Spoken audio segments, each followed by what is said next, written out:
పిలవడం జరిగింది, నన్ను ఎంక్వైరీ చేయడం జరిగింది, వాట్ ఈజ్ వాట్ అనేసి తెలుసుకోవడం జరిగింది. నేను జరిగిందంతా చెప్పాను.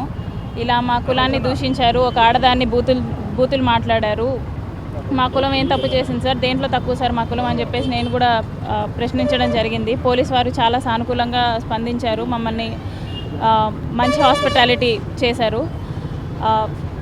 ఇంకా ఎంక్వైరీకి కోఆపరేట్ చేయమని చెప్పేసి అడిగారు. నేను కూడా కోఆపరేట్ చేస్తానని చెప్పాను. ఫర్దర్గా ఈ విషయంలో తాతంశెట్టి నాగేంద్రాన్ని కూడా పిలిపించి అడగాల్సిందిగా నేను కోరుకుంటున్నాను పోలీస్ వాళ్ళని. అంతే. జరిగినవే క్వశ్చన్గా అడిగారండి, ఎక్స్ప్లెయిన్ చేయండి, ఎలాబరేట్ చేయండి అని చెప్పేసి నన్ను అడగడం జరిగింది. నేను కూడా pin to pin what is what అని చెప్పేసి చెప్పడం జరిగింది. ఏ టైంకి వచ్చాము, ఈ ఘటన ఏ టైంలో జరిగింది, ఎవరెవరు ఇన్వాల్వ్ అయ్యారు ఈ ఘటనలో, శ్రీధర్ ఉన్నాడా లేదా అని చెప్పేసి అడగడం జరిగింది. నేను ఎక్స్ప్లెయిన్ చేశాను, ఎవ్రీథింగ్ ఎక్స్ప్లెయిన్ చేశాను. నాదేంటంటే తాతంశెట్టి నాగేంద్రని పిలిపించి అడగాలి ఖచ్చితంగా, నువ్వేం చేసావు, ఎందుకు కొట్టావు, అమానుషంగా ఎందుకు కొట్టావు అని చెప్పేసి. ఇంకోటి కూడా ఏంటంటే సీసీ కెమెరా, టోల్గేట్ దగ్గర ఉండే సీసీ కెమెరాని ఖచ్చితంగా పరిశీలించాలి. అది పరిశీలిస్తే అన్నిటికీ సమాధానం దొరుకుతుంది. తాతంశెట్టి నాగేంద్ర వేసిన ఒక బేస్లెస్ అలిగేషన్స్, మేము ఇలా చేశాం కాబట్టి కొట్టాము అన్న ఒక బేస్లెస్ అలిగేషన్కి సీసీ కెమెరా ఫోటేజే సమాధానం చెప్తుంది. కాబట్టి నేను సీసీ కెమెరా ఫోటోస్ ఖచ్చితంగా డిమాండ్ చేస్తున్నాను. అండ్ పోలీస్ వారిని తాతంశెట్టి నాగేంద్రని ఖచ్చితంగా పిలిపించాలి.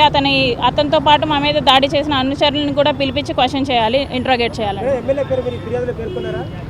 నేను మెన్షన్ చేయడం అయితే జరిగిందండి, దాడి చేశారని చెప్పలేదు, కానీ అక్కడ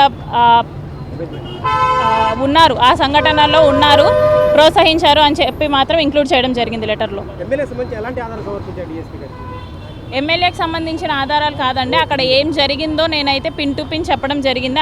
అక్కడ ఎంతమంది ఉన్నారు, ఎవరైతే ఇన్వాల్వ్ అయ్యారో అని మాత్రం నేను చెప్పాను. అక్కడ శ్రీధర్ ప్రెజెన్స్ ఉంది అని చెప్పేసి మనకి టోల్గేట్ దగ్గర ఉండే సీసీ కెమెరా ఫోటోసే చెప్తుంది. అతను ఎంకరేజ్ చేయడం వల్లే వాళ్ళు ఇలా చేశారని చెప్పేసి నాకు తెలిసింది. ఎవ్రీథింగ్ ఎంక్వైరీ చేసి ఇంట్రాగేట్ చేయాలని చెప్పేసి నేను కోరుకుంటున్నానండి. అది నాకు ఇంకేం చెప్పలేదు. ఫర్దర్గా వాళ్ళు ఇంకేమన్నా ఎంక్వైరీ ఉంటే మీరు మాకు కోఆపరేట్ చేయాలి అనేసి అడగడం జరిగింది. నేను కూడా కోఆపరేట్ చేస్తాను అనేసి చెప్పానండి. నెక్స్ట్ ఈ సంఘటన పైన కూడా మేము నెక్స్ట్ ఎస్సీ కమిషన్లో కూడా, నేషనల్ ఎస్సీ కమిషన్లో కూడా మేము ఫైల్ చేస్తూ ఉన్నాము తొందరలో. సో ఇన్వెస్టిగేషన్ అయితే బాగా జరుగుతుంది, పోలీసు వారు బాగానే సపోర్ట్ చేస్తూ ఉన్నారు. సో ఈ విషయాన్ని నేషనల్ ఎస్సీ కమిషన్లో కూడా మేము ఫిర్యాదు చేస్తాము భవిష్యత్తులో మండే రోజు. అదే కాకుండా ఇంకేదైనా న్యాయ సంబంధించిన అంశాల పట్ల ఇంకేదైనా పట్ల కూడా మేము న్యాయ పోరాటం చేయడానికి సిద్ధంగా ఉన్నాము. అది ఎంతవరకైనా సరే మేము వెళ్తానికి మేము సిద్ధంగా ఉన్నాము. థ్యాంక్ యూ, నమస్తే. ఆ రోజు ఏంటంటే కొంతమంది ఆ రోజు వీళ్ళు టెన్షన్లో ఉన్నప్పుడు గుర్తు తెలియని వ్యక్తులు ఉన్నారు. సో ఈరోజు నిన్న ఐడెంటిఫికేషన్ చేశాము, ఎవరైతే గుర్తు చేశారో ఆ గుర్తు తెలిసిన వ్యక్తుల పేర్లు కూడా రాసి మళ్ళీ మేము సపరేట్గా కంప్లైంట్ ఇవ్వడం జరిగింది. దాని మీద కూడా ఎంక్వైరీ జరుగుతూ ఉందండి.